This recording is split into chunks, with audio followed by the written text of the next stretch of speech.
Niall Greene will propose the motion.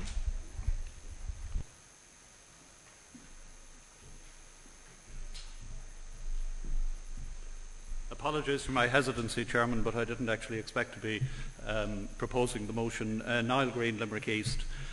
Limerick, like many of our towns and cities, has been rent apart by unemployment.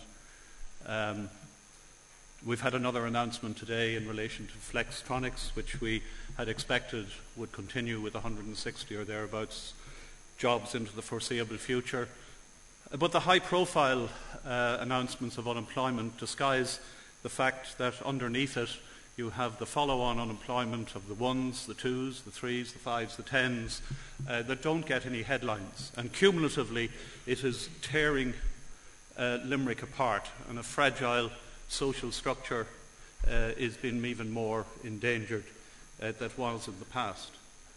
You might think, therefore, that in the face of all of that, that our resolution is a fairly tame one.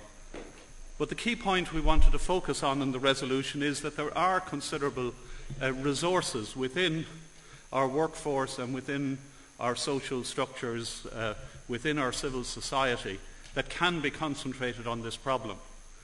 The great Italian socialist Antonio Gramsci always emphasized the importance of what workers learned in their workplace that enabled them to learn how to manage those workplaces.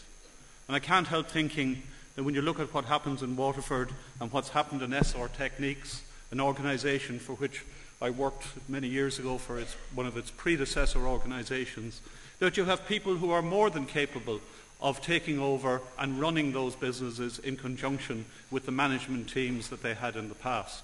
And yet we are failing on those local opportunities to maintain and to create employment. In Limerick we have considerable resources in our university through Shannon Development, which is somewhat depleted from its previous times but still a dynamic organisation, and from our wide circle and interlacking networks of social organisations. And that potential is largely being ignored, as it is in the rest of the country. We have a task force in Limerick headed up by Dennis Brosnan, who I might say in parentheses is a very wealthy Irishman who lives in Ireland and pays his taxes in Ireland.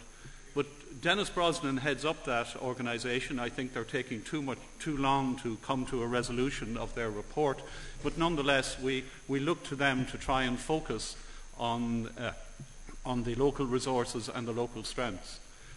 So the point of our resolution is, let's look, and maybe the Labour Party in its local organisations can identify opportunities to have people look at the resources available in their own areas, in their own businesses, to protect initially and then to create further employment. I commend the resolution to you. Thank you.